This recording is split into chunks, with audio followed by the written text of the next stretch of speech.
Hola, ¿qué tal? Mi nombre es Iván Carrillo y me da mucho gusto darles la bienvenida a Reporte Climático, periodismo de soluciones para un mundo en constante cambio.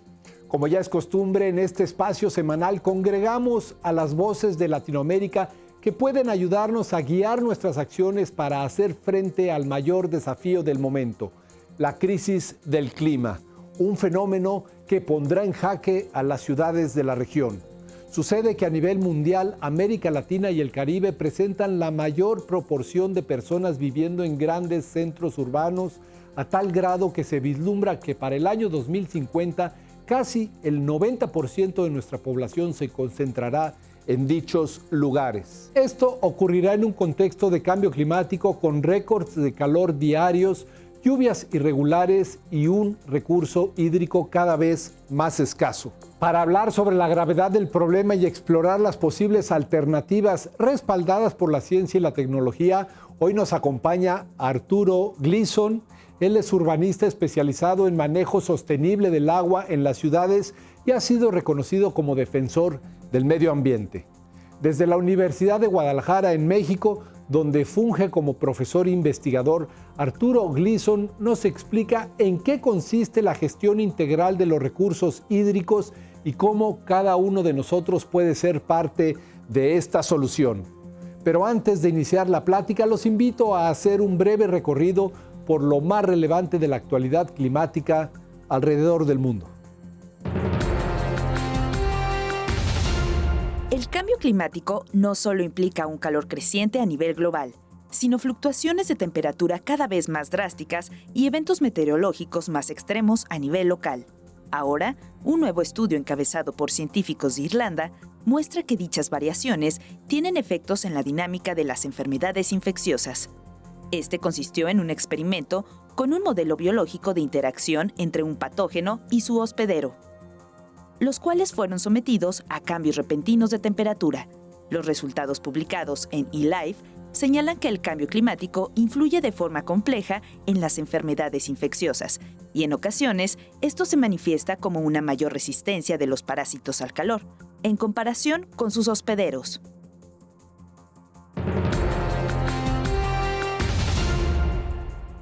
La deforestación y las alteraciones en las lluvias debido al cambio climático han agravado el problema de las inundaciones en las costas de África Occidental, informó la revista EOS. El continente en general pierde 4 millones de hectáreas de cobertura forestal cada año a causa de la urbanización, la expansión de la frontera agropecuaria y los conflictos sociales. Esta desaparición ocurre al doble de velocidad que en el resto del mundo, y tan solo durante 2021 estuvo asociada a desastres que provocaron heridas, muertes y desplazamientos de 1.2 millones de personas en 13 países africanos, según datos de Naciones Unidas. La llamada ciencia ciudadana puede ser una gran herramienta para combatir la crisis del clima. Muestra de ello es un reciente estudio realizado por investigadores brasileños en colaboración con los habitantes de la región costera de Sao Paulo y Río de Janeiro, donde existe un alto riesgo de inundaciones y deslizamientos de tierra, según reportó SciDev.net. Primero los pobladores hicieron sus propios mapas del lugar con la ubicación de los peligros que ellos conocen mejor que nadie y las posibles rutas de evacuación. Luego, esos datos se compararon con información científica. Los resultados apuntan a que ambos saberes pueden integrarse con éxito para diseñar mejores medidas de adaptación al cambio climático.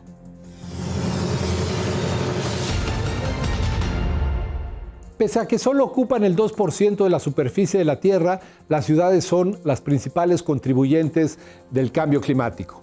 Ahí se consume el 78% de la energía producida a nivel global y se emiten 3/5 partes de los gases que calientan al planeta. Por ello, cualquier solución que se nos ocurra ante la crisis ambiental debe forzosamente tomar en cuenta a las ciudades y su contexto. Áreas metropolitanas, zonas urbanas, asentamientos humanos pues de alta concentración, ¿verdad? de seres humanos, quienes pues demandan diversos servicios, y conforme va haciéndose más grande, van haciendo más grandes estas concentraciones, o la demanda de los recursos naturales para satisfacer las necesidades básicas, pues va creciendo alarmantemente, ¿no? En términos pues, de agua, de energía, y también los desechos, toda la generación de desechos de basura, agua sucia, smog. Entonces, pues convierten estas ciudades en fuentes muy incisivas de contaminación en todo el planeta, generadores de, por supuesto, de CO2 que alimenta esta capa de CO2 que propicia el calentamiento global, ¿no? Pero sin duda, el síntoma más alarmante que desde hace tiempo vienen padeciendo las megaurbes es el de la demanda y disponibilidad de agua. Son ciudades que están consumiendo demasiada agua, tanto en el ámbito doméstico, agrícola, en las partes que son agrícolas de las ciudades, y la parte industrial. Son altamente demandantes de agua, altamente contaminadoras de agua, y bueno, estos altos consumos, estas altas demandas, pues entran en conflicto con la disponibilidad de los recursos hídricos en términos de cantidad y de calidad. Cada vez va a ser más difícil, conforme estas ciudades crezcan desordenadamente, sin ningún control, va a ser más difícil darle agua limpia a las personas y mucho menos en cantidad. Para entender este desbalance y el papel que jugamos dentro de él, primero debemos saber de dónde viene el agua que utilizamos, cómo se moviliza en el entorno y dónde va a dar una vez que la desechamos. Arturo Gleason nos explica más al respecto.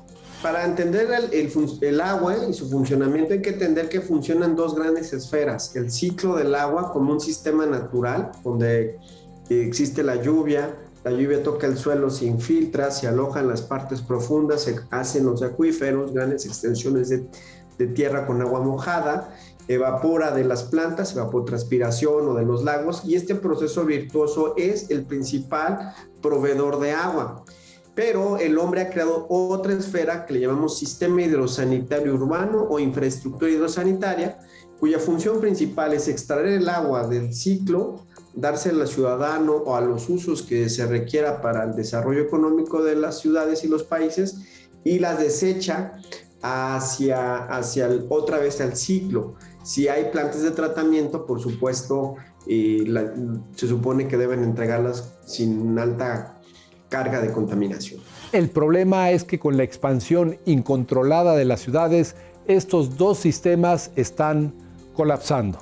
En el ámbito del ciclo del agua, al poner concreto, ya no hay infiltración, se genera escurrimiento, se genera inundación, no hay recarga acuífera de donde después extraemos, baja la escasez, aumenta la escasez, y disminuye la oferta, tiramos agua a los ríos contaminados.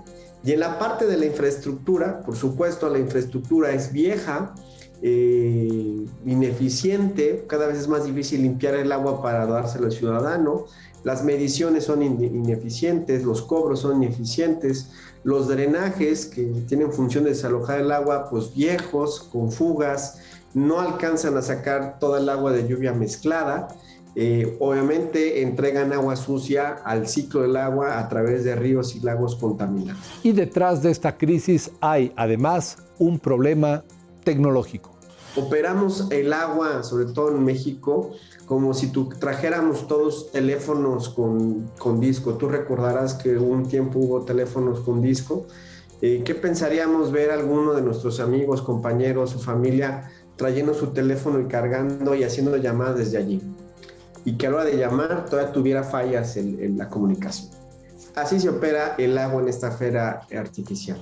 Tenemos en la infraestructura falta de monitoreo de calidad de agua, tenemos ineficiencia en los cobros, es increíble, pero en algunas ciudades mexicanas todavía va un joven y toma lectura de los consumos cuando ya pueden monitorearte digitalmente tus consumos y cobrarte lo justo. Es increíble que las fugas de agua en la red de distribución para hacer llegar el agua a las casas, pues hay socavones o hay fugas nos damos cuenta hasta que hacen el socavón o el hoyo o se cae la calle, o brota dentro del concreto. Muestra de ello son las fugas y sistemas de alcantarillado deficientes por donde se pierde el 40% del agua potable en la Ciudad de México. Tenemos una infraestructura vieja, una infraestructura que no está ni mucho menos preparados para las eventualidades de cambio climático, traducidas en más lluvia en corto tiempo. Y por supuesto estamos atentando contra las fuentes de suministro, tanto superficiales y subterráneas, cada vez más sucia. El hecho de que las ciudades se expandan sin control está impidiendo que el agua de lluvia entre al subsuelo. El suelo es nuestro banco de lluvia, no lo estamos recargando.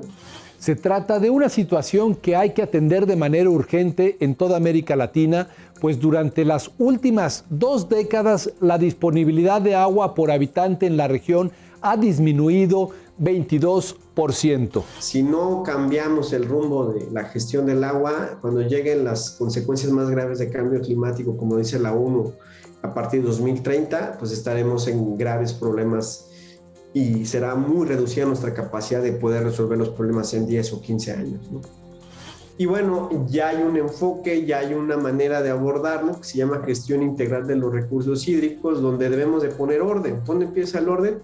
Empezando a medir, empezando a monitorear, saber cómo estamos y para poder diseñar estrategias tecnológicas, programas, políticas públicas que pudieran transformar al ser humano y que este ser humano se convierta en un actor principal en la solución del problema.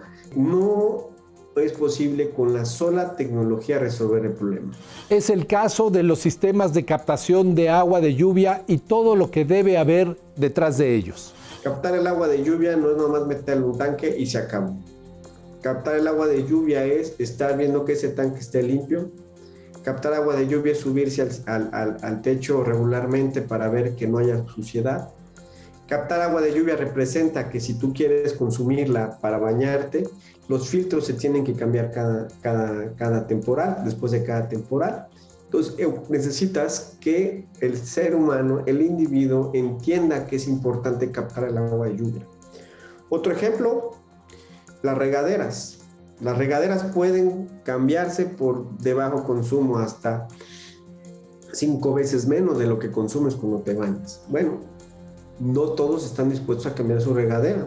Una regadera ahorradora puede ser entre 300 y 500 pesos de acuerdo al material. Y qué importante sería que un ciudadano consciente lo cambie. Ahí está haciendo ya una diferencia. Lo cual requiere también de la participación de los gobiernos con la finalidad de que los cambios de conducta se consoliden en políticas públicas y en este sentido Arturo Gleason concluye con las siguientes recomendaciones. 1, tenemos la política de apretarse el cinturón.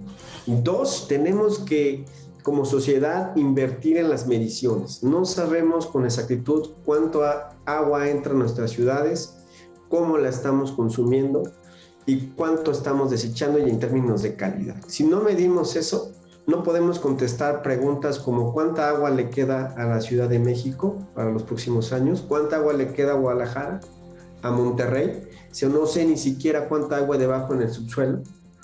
¿Qué pronóstico tenemos si Chapala llega a contaminarse como está seriamente amenazado acá en Jalisco? ¿Qué va a suceder si ya no se puede limpiar el agua de Chapala? No existe información en datos reales, precisos, que nos permitieran, a partir de esos datos, hacer la planeación urbana, ¿verdad? Porque se autorizan fraccionamientos, edificios para arriba, fraccionamientos a los lados, extrayendo grandes cantidades de agua. ¿Cuánta agua le queda? ¿Quién se va de viaje a alguna ciudad sin saber cuánta gasolina necesita? Así es el desarrollo urbano en México. Hemos llegado al final de este reporte climático. Mi nombre es Iván Carrillo. Agradezco mucho su compañía y los espero la próxima semana en este espacio de periodismo de soluciones para un mundo en constante cambio.